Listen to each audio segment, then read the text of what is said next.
Voila. The light's funny. The light's a bit strange, isn't it? Okay. Yeah, the light's very odd. Anyway, hope you're okay. It's been a while, hasn't it?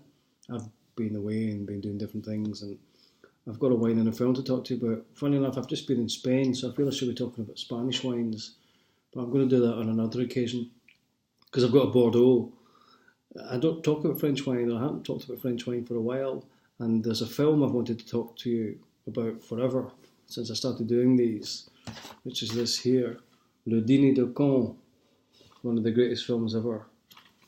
And the reason this is linked to Bordeaux is because there's a very famous scene in the film whereby one of the leads is having to get a tax inspector around to his house to help him find his wife, and the tax inspector's a bit of a shark, so the only wine he has is very, very expensive Chateau Lafite, which is one of the most expensive wines in the world from Bordeaux, and he puts lots of vinegar in it, and it apparently improves it, and it leads to some comic scenes.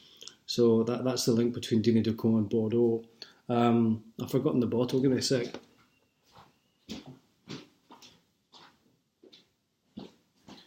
I recently worked at a wine tasting for the Cru Bourgeois. The light's funny too, isn't it? Can you see that Cru Bourgeois?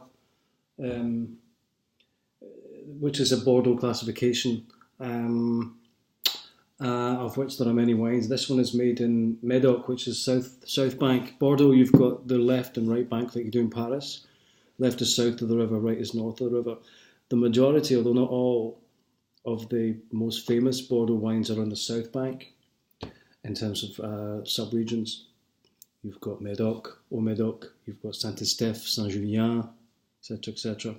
This one is Moulis on Medoc, which is a kind of sub-region of the sub-region. Medoc kind of goes from Bordeaux up the coast, and Moulis is one of the little appellations along the way. The thing with Bordeaux is Bordeaux's a bit of a minefield.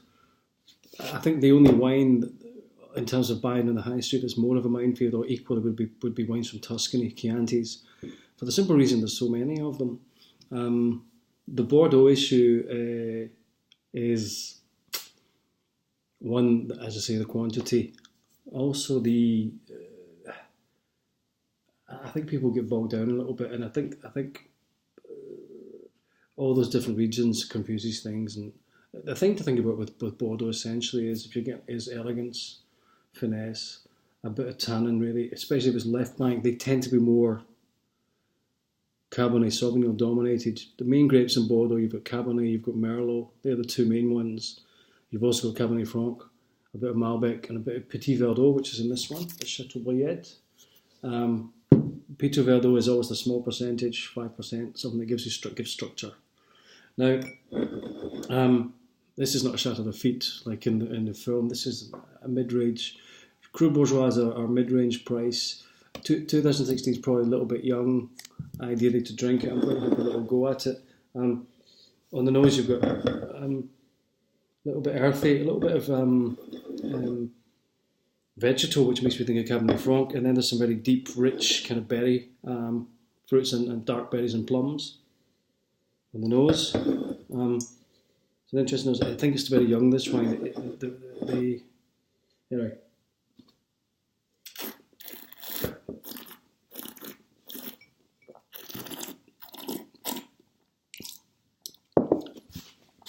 Sometimes you don't want to spit a wine because you're enjoying the process. It's really good. It's been open for a couple of days actually, but I've got this stopper that keeps it fresh. Smooth, fine tannins. Relatively, the tannins are quite grippy. My palate's getting as you get with tannins. It's not quite enough integration yet with the fruit, which means it needs a bit of time. 2016 is just a bit too young. You could drink it. You really want to be having this with fruit just to knock those tannins out your palate. Lovely fruits again, plums as I say. Maybe kind of a little bit of jam, not too jammy. Thankfully, like jammy wines like they do in the New World, too much fruit. It's kind of subtle. Nice balance. Bordeaux is, you've got to learn a little bit. Get an idea what's left and right bank. Right bank generally is more Merlot. Left bank generally is more Cabernet. The main difference between Cabernet Sauvignon and Merlot is tannin, essentially, and weight. Cabernet Sauvignon is more tannic. It's more punchy. Merlot is generally a softer, more delicate grape. These days, wine, most of them will give you an idea of the kind of percentage, the blend, the percentage blend and the grapes. So yeah, that's a wee introduction, a quick introduction to Bordeaux.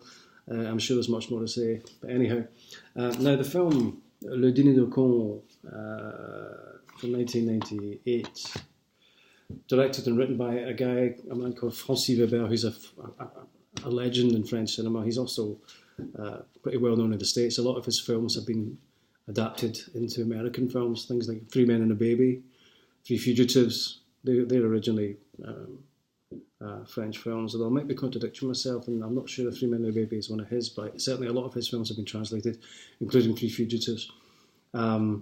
The Americans tried to do Le Dîner de Con. They destroyed it. It's called Dinner for Schmucks, I think. It's appalling. Partly because they did a different film. The thing is, it's such a perfect film that to change it, you might as well write a different film. It's based on Le Dîner de Con translates as The Idiot's Dinner. And you've got the main character, Pierre Beauchamp, who's a kind of fairly nasty, cynical bourgeois, very successful, upper middle class guy in Paris, with whom, with his friends, they have every week a dîner de con. They invite, unbeknownst to the idiot, an idiot along and to dinner, and the biggest idiot wins the prize. But obviously, unbeknownst to them, it's a secret and rather cruel activity. This is a story of a kind of 24-hour period whereby he's confronted by the idiocy of his idiot because he invites him along to his house before they go for dinner. And it's the unfolding of a series of chaotic and farcical events, including his wife leaving him, a tax inspector, doing his back in, was already done, making his back worse. It gets worse and worse and worse. It's a perfectly written film. It's based on a play, and the film is so perfect in terms of timing, in terms of pace, in terms of humour. Everything about it is perfect. I know it's easy to say. You've got to watch Le Dîner de Con if you haven't seen it. You'll get it on Amazon. You get it with subtitles because it's a modern film. It's actually been done in England on stage about 15 years ago. It was done on stage. It's funny and it's sad and it's moving and it's impeccable. 7 minutes. That was a quick one. Dîner de Con, and try out some Bordeaux. As I say, don't worry about this particular one or Cru Bourgeois. Spend 10 quid on a Bordeaux at least. You don't want to spend any less. You might risk being a little bit disappointed. Eat Bordeaux with lamb, with beef. Ideally, lamb and Bordeaux is a classic mix. You can have it with cheese. It's really adaptable wine these days. You expect some tannin, particularly if it's Cabernet dominated. Lots of dark fruits, particularly if it's Cabernet dominated. Merlot, maybe more red fruits, a bit more subtle. Saint-Emilion, for example, is well known as right bank and more Merlot dominated. Hope I've not been too fast. Occasionally I speak too quickly. Hope you enjoyed. Here's to Bordeaux. Next time I'm going to talk to you about Spain. Arrivederci.